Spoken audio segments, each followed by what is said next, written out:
Jane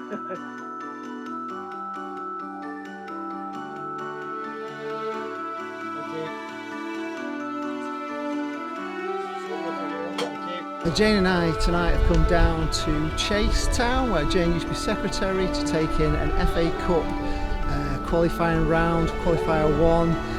We've been to see Chase. Once again, a very warm welcome at non-league football. If you've never taken in a non-league football match, make sure you do, because I'm telling you, you'll really enjoy it. I come down mainly to watch the football, but I end up doing the guys, doing the pipes, doing this, which I don't mind. I don't mind volunteering. That's how we exist, through volunteers. Well, my sister worked behind the bar for 30 odd years, Barbara. She asked me to come down the once. She said, "Why don't you come?" I said, "Yeah, because I like my football. Being an Aston Villa supporter, we really know about football." And she asked me to come down, and I just got hooked. I enjoyed it. I enjoyed the atmosphere. A lot of the older folks have gone now, but we've still got a younger clientele now. I regularly do the pipes once a week, even though we've only got water in them at the moment. We've got no beer. You've got no beer? No, there's no beer in. We've got cans. You'll be all right, Jane. We're allowed to have so many people in, social distancing, plenty of the old hand sanitizer, making sure, one way in, one way out. It enables us to, keep open. As you know, a club like this can't run without bringing money into it. We still have to pay players, we still have to pay referees. Longest pre-season I've ever had, either as a player or as a manager. I think we come back the last week of June, because naturally you've got to prepare for if it was going to kick off the second week of August. So that's what we've done. When we found out a little bit more with the FA, what they were planning to do, we sort of dwindled it down to once a week, so players weren't getting bored, and then we ramped it up to twice a week, and then when we got the all clear, it was as normal pre-seasons 3 times a week. So yeah, we've been together as a group, obviously spoke about new players, things like that, for a long time now, so it seems to be knitting quite well together. Expectations, I think every manager should have the same expectation, and that's to win things, and obviously winning things is winning promotional, winning silverware, which that's our aim as a management team and as a group of players to do this season. I've been in non-league a long time as a player and now as a manager, and me and Jay have always liked to play attractive football, but we understand that it depends what you're playing against. There's times you're going to have to turn people round, get on the front foot and play in their final third, and we understand that. So basically, look, we've got an identity of like trying to play good football, but it's an understanding of the lads after 10-15 minutes, if the approach there isn't to play that type of football, you've got to have that plan B to play a little bit more direct but with quality. Joey Butlin was a massive signing for us. I've grew up with Joey's family, and I've known him since a young boy, and Joey's come with me. I've been at Walsall Wood twice. He's always followed me, and he was very settled at Walsall Wood, and to get him over here, I know it's a step above, but it meant a lot for me. I personally think he's one of the best target men, not just in this league, which was proven when I went in as coach at Hensford a couple of seasons ago. I took him over there with us as well, and it was proven at your Basford's level that he can perform and perform well at that level as well at step 3. Great signing for us, young Liam Curtin, who was had a little trial with West Brom last season. He's only 19, got a lot of pace, a lot of ability. He's one to look out for, and the whole squad in general. That there's some good players that play a good level of football, and there's some good players that are going to go on to play a good level of football as well.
Chasetown is number 5, Ryan Hunter.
Well, we obviously did it the hard way.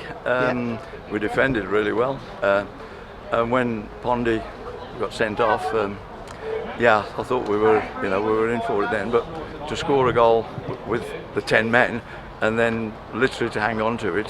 Cup matches they're different, aren't they? You know, I mean we've experienced lots of things here over the years. Well, I have anyway. So, but yeah, good days, bad days, and when you've got to find out how to, well, you have to know how to lose as well as to win, but sure. It's a lot better obviously winning. When you're winning, you can't beat winning. It was good, mate. It was a tough game, real tough. When we went down to 10, I thought we all had a little thought in our heads that we were going to do it, but we dug in, mate. 10 men, got that little 2-1, and then as of then it was just graft. It was really graft. I thought you played fantastic. You battled away so well. It's just a shame you went down to 10 men, but honestly. Yeah, it was a silly decision from Pondy, to be fair. The liner caught him.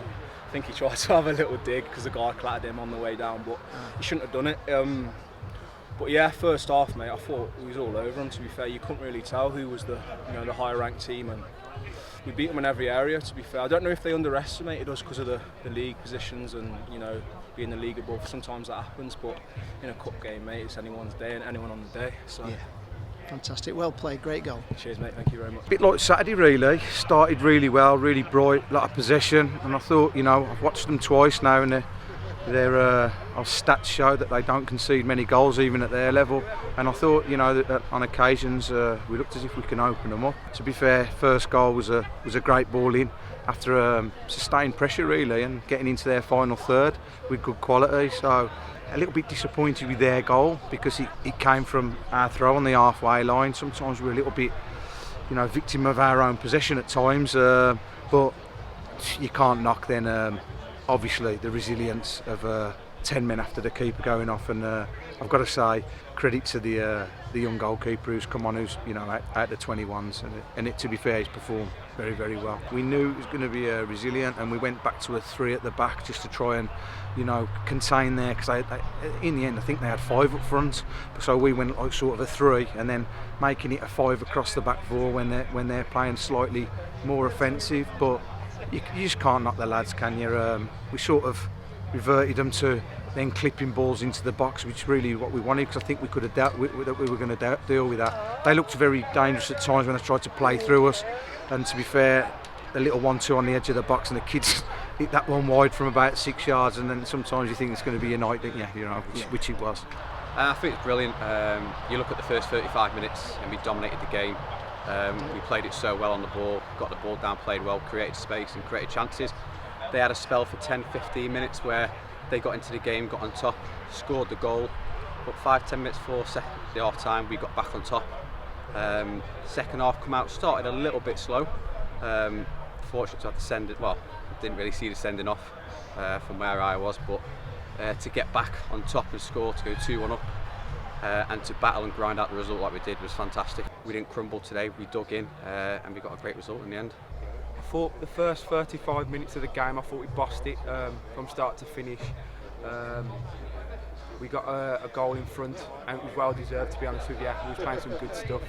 I think we was creating opportunities for ourselves. I think they only had one chance and they scored from it. It was a bit disappointing because we let him. The number 7, I think it was, at Basford. He had a free header, didn't he? So a bit disappointed with that.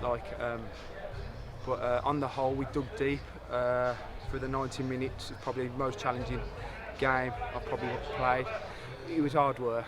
We knew it was going to be a tough ask, because we know what Basford are all about.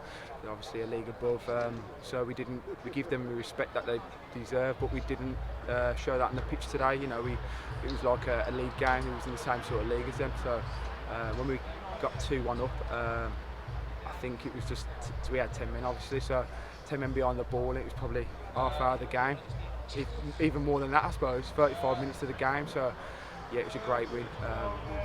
10 men are hard to beat, aren't they? Yeah, exactly. Yeah. Towards the end of last season, we had to stop our main fundraiser, which was our weekly aim for 8, when the football season finished. That left us in a situation of having no revenue at all coming into the football club. So we elected to start up a Chasetown lottery, which we've done very successfully over the last few months. And that's ticking over quite nicely now and bringing us in some much needed revenue. Thank you very